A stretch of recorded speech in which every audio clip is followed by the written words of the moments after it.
Nako, ito raw isang malaking kahihiyan para po sa bansang Pilipinas. Ito pong si Undersecretary Claire Castro na nagsisilbing tagapagsalita ni Pangulong Marcos Jr. o ng Office of the President. At ayon po kay VP Sara Duterte ay wala naman, parang wala naman ho itong nagawa eh. Ito'y kaugnay ng mga report kasi na na ito raw po si Claire Castro, yung posibleng maging Justice Secretary at papalito dito po sa binakating pwesto na ngayon Ombudsman Boying Rimulya. At ayon po kay VP Sara, kasi ang tagapagsalita ng isang Pangulo, pinakikinggan po ito ng international community. Sabi ho niya, at kapag nakikita ng ating mga kapitbahay na bansa, talagang, tapos magsasalita yung tagapagsalita, no? Yung spokesperson ng Pangulo, wala na. Talagang nagdadala raw po ito ng kahihiyan para po sa Pilipinas. Panoorin po natin mga kababayan. Ito hong naging pahayag ni VP Sara Duterte kaugnay ng kanyang mga pahayag laban po dito kay Yusek Castro. Na ito raw pong si Castro ay nagbibigay po ng kahihiyan.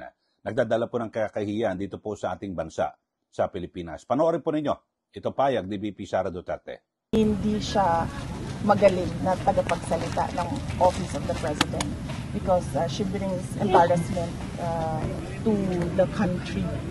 Kasi ang tagapagsalita ng isang Pangulo, pinakikinggan niya ng global community, ng international community. At pag nakikita ng mga kapitbahay natin, yung mga malalayong lugar na ganito magsalita, ang tagapagsalita ng Office of the President, nagdadala yun ng kahihiyan sa bayan. Thank you, thank you. First off, Ayan po, napanood nyo at napakinggan nyo at binabag ito ni VP Sara Duterte. Kasi ang sabi niya, hindi niya raw alam kung ano ang nagawa nitong si Castro na ito sa legal at judicial system para siya raw po ay maupo bilang Department of Justice Secretary. Ang masasabi lang ho, sabi ni VP Sara Duterte, hindi siya magaling na tagapagsalita ng Office of the President because she brings embarrassment to the country. Yun ho. Kayo ho, mga kababayan natin na nanonood at sumusubaybay dito po sa ating palatuntunan. Ano ho masasabi niyo rito? Sabi na bang ito ni VP Sara Duterte na ito raw pong si Claire Castro ay isang malaking kahiyan para po sa bansang Pilipinas. Kung sa bagay, alam niyo kung ikukumpara mo sa ibang mga bansa, yung kanilang mga spokesperson. Manood ka ho mga kababayan, sa White House na lang Talagang pag nakita niyo ho yung pag nagsalita yung spokesperson, talagang puro issue ho. Yung mga pinag-uusapan doon, yung mga policy ng administrasyon, alam ba, may mga panukalang batas o may mga programa ang administrasyon, yun madalas pinag-uusapan Dito po sa ating bansa, simula nang maging spokesman itong si Yusek Claire Castro, puro politika ho ang binabanggit At talagang parang sinisindihan ho siya yung kanyang puwet ho ng pag-issue po ng Duterte. Pag itinanong Duterte, nako, talagang nakikita mo yung kanyang yung nanlilisik ko yung kanyang mata talagang pag sumagot mga kababayan, kasi gustong-gusto niya na talagang bibirahin niya ang mga Duterte. Spokesman ka ng Pangulo tagapagsalita. Tapos pag natanong mo naman ng Pangulo, hindi naman siya ganon. So, magkahiwalay. Baliktaran, magkabaliktad. Nasa kaliwa ang Pangulo, yung direction, nasa kanan ng spokesperson. So yun ho mga kabayan, talagang, ako rin mismo hindi ako nagagalingan ng spokesman. Kasi pag spokesman ka, isasalamin mo lang yung binabanggit ng Pangulo Bakit hindi niya mailatag yung mga programa ni Pangulong Marcos Jr.? Halimbawa, simula ng kanyang termino noong 2022, sige, ano ba mga programa na malalaki? Yung mga flagship program ng Marcos Jr. administration na sabihin natin na may pagmamalaki na pag nakita natin, ay naku, ayan kay Marcos Jr. yan. Wala ho Kayo ho, ano nakikita nyo na pwedeng sabihin natin pagmalaki? Wala akong tinututukan na, ano? Puro pang patsi-patsi lang, pantapa lang ho mga kababayan. At sagot sa mga banat, batikos, kung tutuusin ng mga kababayan, no? Kung ako sa Pangulo, dapat yung mga banat, huwag mo napansinin yan. Tayo dapat puro positibo. Di ba? May banat na ganito, may nagtanong na mga reporter na tungkol sa ganito, ay, bayaan mo na yan. Basta ito, ang Pangulo, itong focus magtrabaho at bigyan ng pansin itong mga proyekto ng gobyerno. Dapat ganon. Yung tulong sa taong bayan, dapat ganon. Pero hindi ho konting kibot, pati yung pagbibiyahe ni VP Sara Duterte sa ibang bansa at pumupunta ho sa mga Filipino community, sinisita niya, biro mo, yusek ka lang.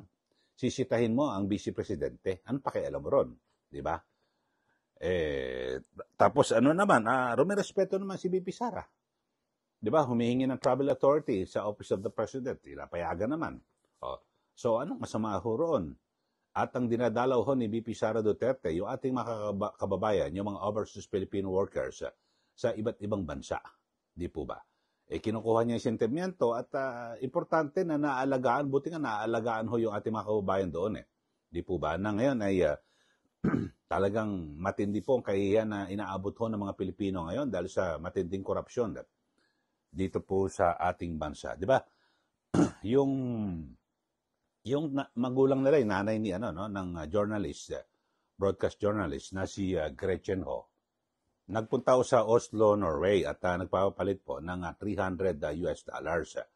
Hindi ho sila pinagpalitan dahil galing kayo sa Pilipinas Napakatindi ng korupsyon dyan. So, ang laking kahiya, no? Biro mo, ang dami ho ng mga, alam mo, ng mga nagpasikat sa Pilipinas. Yung mga magagaling natin atleta, di po ba? Yan, sila Manny Pacquiao. Talagang sa boxing, kinilala ho ang mga Pilipino. Di ba? Yung sa gymnastics, yung gymnast natin, si Kaloy Yulo. Ngayon, si Alex Ayala. Pero natatabunan ho nitong mga korupsyon na ito, mga kababayan Di po ba? At talagang yung ekonomiya natin ay naapektuhan. Pero pagkausap mo, ito hong si Claire Castro, pag may interview, parang hindi naapektuhan po ekonomiya. Parang lahat po, walang problema. Di ba? At ang gusto niya, talagang mag-focus sa politika. Ganun ho mga kababayan. Na talagang aatakin, basta't may issue na Duterte, atake. So, yun ho. Ako, sinasang-ayunan ko ho itong pahayag ni VP Sara Duterte na walang kwentang spokesman. Talagang naghahatid po ito ng kahihiyan dito po sa ating bansa. Kasi kapag ikaw ay spokesperson, tagapagsalita ng Pangulo, kung ano yung mga polisiya, kung ano ba sinasabi ng Pangulo, kung ano yung mga programa ng Pangulo para sa bayan, yun ang pinagtutuunan mo ng pansin kapag may mga politika. Alam mo sa mga nakaraan na spokesman ay pag may binabanggit sa nakarang administrasyon, dati pag-usapan, tapos na yan eto na lang dito, ito yung proyekto ng Pangulo. Dapat ganun ho mga kababayan Kayo ho, sa ating mga viewers, sa ating mga suki, at sa ating mga bago lang po sa ating channel, subscribe na po kayo Ano pong masasabi niyo ho rito? Pabor ho ba kayo o tama ba ang binabanggit ni VP Sara Duterte na nagbibigay po ng malaking kahihiyan sa Pilipinas yung spokesman ng Pangulo, itong si Attorney Claire Castro, mga kababayan. Kayo, sige, magbigay na po ng komentaryo. At para, siyempre, share nyo rin yung ating channel para maganda mapag-usapan ho natin. Importante ho ito. Dahil sa tayo bilang Pilipino, ayaw natin na yung Pilipinas ay umaanin ng mga kahihiyan sa iba't ibang panig ng daigdig, di ba? Yung sa international community.